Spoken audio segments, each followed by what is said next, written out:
हमें से अधिकांश को अपने समृद्ध अतीत और विरासत को याद करने के लिए शायद ही समय मिलता है। राष्ट्र के निर्माण में कई गुमनाम नायकों का दिल और पसीना लगा। हालांकि आज इस पर बहुत अधिक चर्चा नहीं की गई है। ऐसी ही एक योद्धा हैं जिन्होंने 18वीं शताब्दी में महिलाओं की शिक्षा और सशक्तिकरण में महत्वपूर्ण भूमिका निभाई थी। अहिल्या बाई होलकर हैं। भारत का इतिहास महिलाओं की शिक्षा और सशक्तिकरण के प्रति उनके योगदान के बिना अधूरा है, उस युग में जब यह एक दूर की कौड़ी थी। अहिल्या बाई होलकर का प्रारंभिक जीवन वर्ष 1725 में अहमदनगर के जामखेड़ के चौंडी गांव में जन्मी अहिल्या बाई होलकर का जन्म मानकोजी राव शिंदे के परिवार में हुआ था, जो गांव के मुखिया थे। अहिल्या बाई को पढ़ने लिखने की शिक्षा घर पर ही मिली। बहुत से लोग नहीं जानते कि अहिल्या बाई राजघराने तक कैसे पहुंची।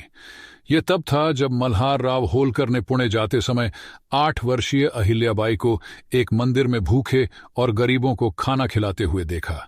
उन्होंने अपने बेटे खंडेराव होलकर के लिए अहिल्या का हाथ मांगने का फैसला किया। अहिल्या बाई और खंडेराव का विवाह 1733 में हुआ, जब वह 8 वर्ष की थीं। खंडेराव वर्ष 1754 में कुंभेर की लड़ाई के दौरान मारे गए थे। अहिल्या बाई 29 साल की उम्र में विधवा हो गईं। हालांकि उनके ससुर ने उन्हें सती करने की अनुमति नहीं दी। यह एक पूर्व प्रथा थी जिसमें विधवाएं हार मान लेती थीं, स्वयं अपने पति की चिता पर। मल्हार राव और अहिल्या बाई के सबसे छोटे बेटे की मृत्यु के बाद अहिल्या बाई ने पेशवा से एक याचिका दायर करके राज्य अपने हाथों में ले लिया और इंदौर की शासक बन गई। एक जन्मजात नेता जिसने दिल जीत लिया, अहिल्या बाई होलकर ने इंदौर पर 30 वर्षों तक शासन किया। अपने 3 दशक के शासनकाल के दौरान अहिल्या बाई होलकर ने अपने विकास कार्यों और परोपकार से सभी का दिल जीत लिया। उन्होंने हिंदू मंदिरों को कई दान दिए और मालवा में कई किले और सड़कें बनाने की दिशा में काम किया।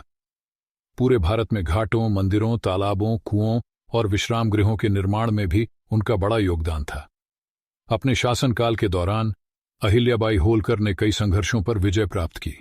दीवान गंगाधर राव के साथ संघर्ष, जिन्होंने उसके खिलाफ विद्रोह किया और दूसरों को उसके राज्य पर हमला करने के लिए उकसाया, एक राजपूतों के साथ और दूसरा भील और गोंडों के साथ अनैतिक रूप से उसके राज्य की सीमाओं को जब्त करने के लिए। उन्होंने अपने शासनकाल के दौरान कुछ ऐतिहासिक निर्णय भी लिए, जिनमें निःसंतान विधवाओं की संपत्ति जब्त करने वाले पारंपरिक कानून को हटाना भी शामिल था।